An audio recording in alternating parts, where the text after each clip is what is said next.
Hello everyone, this is Lisa the Poet here at onewrestling.com. I'm here to give you this week's Raw report, not results report. I figure you guys saw Raw, either that or read the results online, so why should I bore you with the results when I can just let you know what I thought of Raw, let you know what I felt was good about Raw, and pretty much tell you what stood out the most to me. Before I get into that, I want to say that I attended the show in Philadelphia tonight, and I must say that going to a show live is 10 times better than watching it from TV. It's a lot more energy, and I really enjoy myself, and I'm glad that I had the opportunity to go see a live show. But anyway, getting back to the show, let me talk about the first match, which was the Triple Threat Tag Team match. The reason why I love this match is because two things. You have a tag team who are fighting hard to become the longest reigning champions, and they succeeded. And you also have the MVP in the match. That MVP I'm talking about is Cesaro. The reason why I think he's the MVP in this match is because of his performance in this match. It's unbelievable. I mean, we all know that Cesaro is a talented athlete. He's amazing in the ring. His performance at Raw is unbelievable. I mean, like how he took out his opponents at ringside and took out his opponents in the ring and came close to becoming the new tag team champions. I was impressed. I thought that was the best part of the match. And I will say that I believe if Cesaro and Sheamus continue to work together as a team, they will eventually become tag team champions. That's just my opinion. I enjoy watching them as a team. They have this, they're very unique, they're very unusual together, very odd together, but I enjoy watching them. I mean, they have this love-hate relationship with the fans. You have the fans booing Sheamus and cheering Cesaro. Yet these two work together so well as a team. So if they continue to do that, they will eventually become tag team champions. Next thing I want to talk about is an individual named Jack Gallagher. This guy is interesting to watch. I mean, during this cruiserweight match between Daivari and Dorado, he came out and politely announced that he was going to interfere in the match. I mean, who does that? I thought that was interesting to watch. Anyway, moving on to the Rollins Report.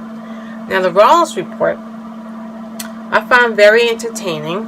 Well, I like to say the first half of it, prior to Rollins getting beat up at ringside and Reign coming out to save him, and but I thought it was entertaining because of Jericho. I just love this new version of Jericho. I think he's more entertaining. I think he's more funny, and the fans are loving it. And I love it when Rollins referred him and Owens as John Bon Jovi and Meatloaf. I thought it was funny. Anyway, moving on to a segment involving Lana and Rusev, and they were going to reveal what they do behind closed doors. They tricked us all. Instead, they showed a clip of what they did to poor Enzo last week, and I thought it was a good segment. But as much as I love Big Cass, I think the segment would have been better if Enzo showed up and, confronted Lana, maybe say some harsh things towards her, some, saying something to insult her, to get Rusev even more pissed off. But yeah, I mean, unfortunately he didn't show up, and I think it would have been great if he showed up and did that. Anyway, moving on to the main event, the best match of the night. Another triple threat tag team match. Oh my goodness. The massive powerbomb. I'm surprised that those guys were able to get up from that. That was unbelievable. And it was a close match. I mean, at one point I thought the team of Roman Reigns and Seth Rollins were going to win. I thought the team of Chris Jericho and Kevin Owens were going to win. And I have to, give props to Xavier Woods, for hanging in there. Eventually, New Day retained their titles, and they're still the longest reigning champions. Now I want to talk about a segment, a very powerful segment. It was brilliant, involving Mick Foley and Sami Zayn. The reason why it was brilliant, because of what Mick Foley did. I believe what he did in that segment was to test him, to see how fired up Zayn could be, to get him prepared for his match against Braun Strowman. I mean, for him to say, I traded you for Eva Marie. Of course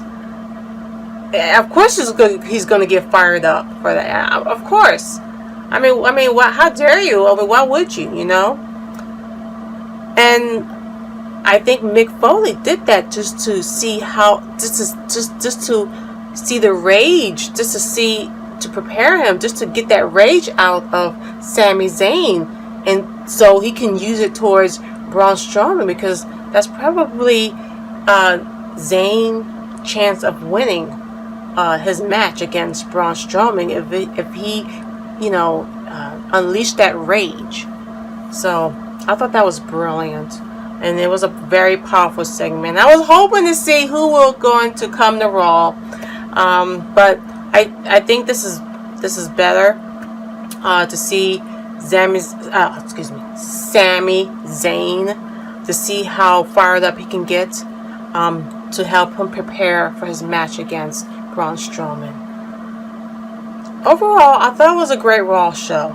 In my opinion, it was a great Raw show. Maybe because I was there live and not watching it, at home from a TV. But I really enjoyed the show. I think it would have been better if, I've seen a segment between Charlotte and Sasha Banks. I think that would have been better. I think that would have made the women's division a lot stronger. But yeah, other than that, I thought it was a great show, and I really enjoyed it. So there you have it, my report on Raw, and I hope you enjoyed this segment. And this is Lisa the Poet here at onewrestling.com. I will talk to you next week. Take care, everyone.